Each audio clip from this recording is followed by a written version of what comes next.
What's good, guys? The Novice back with another review.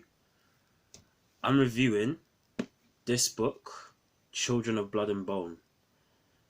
Guys, this book is essentially it's a quest story, it's an adventure story. If you're a fan of something like Star Wars, Harry Potter, Avatar: The Last Airbender, I could go on. There's so many things that appeal to me through a book like Percy Jackson. If you're a fan of any of those franchises, the books, the movies that are adapted from them, and TV shows, even Game of Thrones a little bit,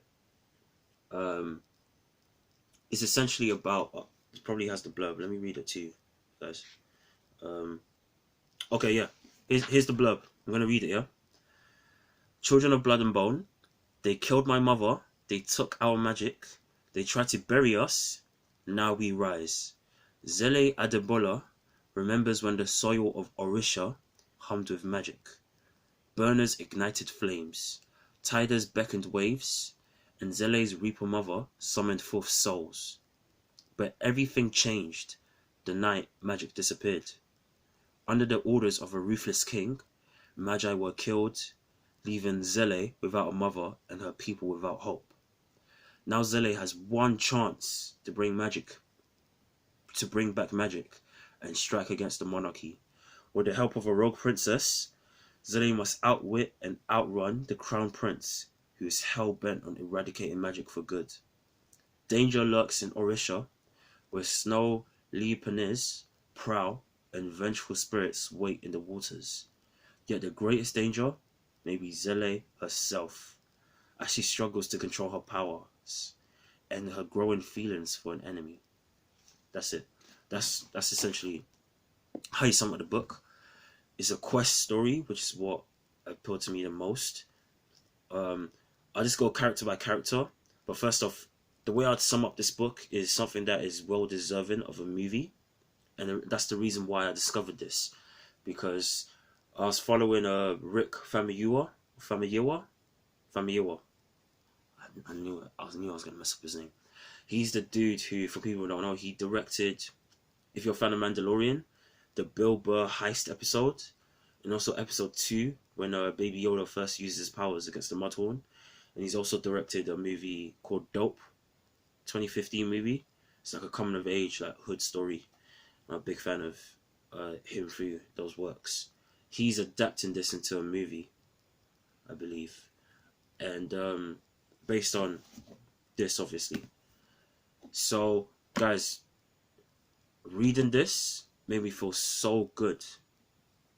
The world building, first and foremost, is probably like the best thing, the most appealing thing for me reading this, because I've been wanting to read something that has like original black characters, but has a basis in like African mythology, but also isn't like just trying to appeal to me through that. And that's why, like Children of Blood and Bone, I recommend it. I'll go character by character. Zele. I like Zele. You know who she reminds me of? Rey in Star Wars. I can't say why, but she reminds me of Rey in Star Wars. But here's the difference. I feel like there's more context to her, in terms of her background, in terms of her skill set and her background. She has like a certain skill set. The way I imagined it in my head, it makes it seem so epic in a cinematic sense when she goes head up with an enemy in her book, or adversary, I'll say.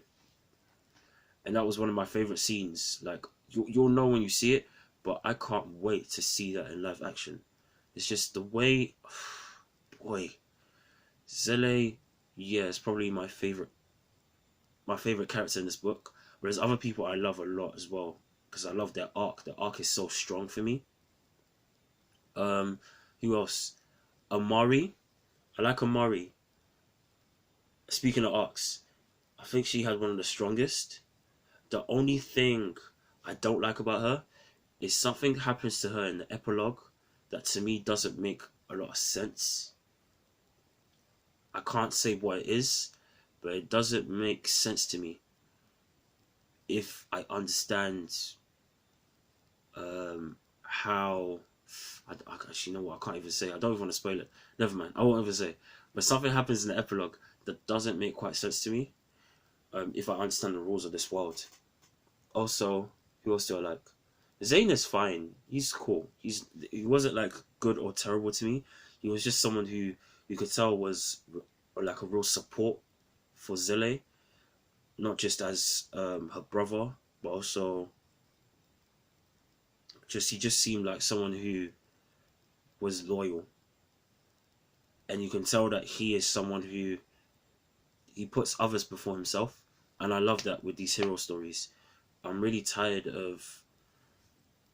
I don't mind kind of the gritty stuff, but the stuff that I dislike is when people call stuff grounded.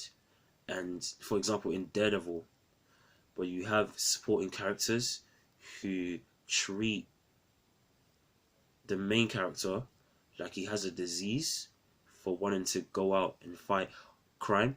Obviously, in the real world, that would be insane, being a vigilante. But there's a certain like suspension of disbelief that I just want people to have by default in a world like this, where yeah, you know what, certain people have to rise to the occasion to protect others, and I like that. I like that he just holds Zille down, and sometimes he's justifiably upset with her because he feels like she puts herself before others, and it comes up time and time again. Zille is a flawed character. That's why she's great. She's not perfect at all. They remind you through the book when she tries to do some incantations and spells that she doesn't know, like stuff off by heart. She has to practice it. I like it so much. This book really reminded me of what the new Star Wars movies would be like if, in my opinion, they were written better. I know a lot of people don't agree with that, especially with the first two movies, Force Awakens and Last Jedi. I'm one of those people. And lastly, what else? I liked Prince Anan for the most part. I started to like his arc, but then he's another one where he went out like a bitch. There's no other way. He went out like a bitch to me. I don't know. What is it about him? I really felt like, speaking of people who rise to the occasion, I really felt like he was going to stand up to a certain character who I can't, again, without spoiling the plot, I can't talk about. But I guess in a way he did.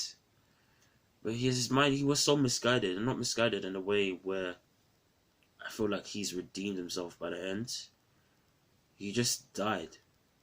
Again, the way he went out, I guess what Prince Anan represents is how tragic someone's life can be because of stuff like secrecy, because of stuff like oppression, because of stuff like internalized kind of hatred within yourself. If that's what Tomi Adeyemi, the author of this book, was going for, I don't know if you can see in the light her name, Tomi Adeyemi. If that's what she was going for, like internalized hatred of yourself, and magic representing heritage, because they do have like a class society where a lot of the nobles are lighter skinned, a lot of the kind of lower class people, and magi, which is what they call people with magic. A lot of them are darker skinned. If that's what they were going for with Prince Anan, like his self hatred associated with like that true heritage of Orisha, then I guess that makes sense. But it didn't feel deliberate all the way, because of, again, something very specific that happens at the end. It's funny, him and Amari is just like more of a nitpick at the end, arguably. It depends on how they resolve it, because I got wait guys, I've got a sequel.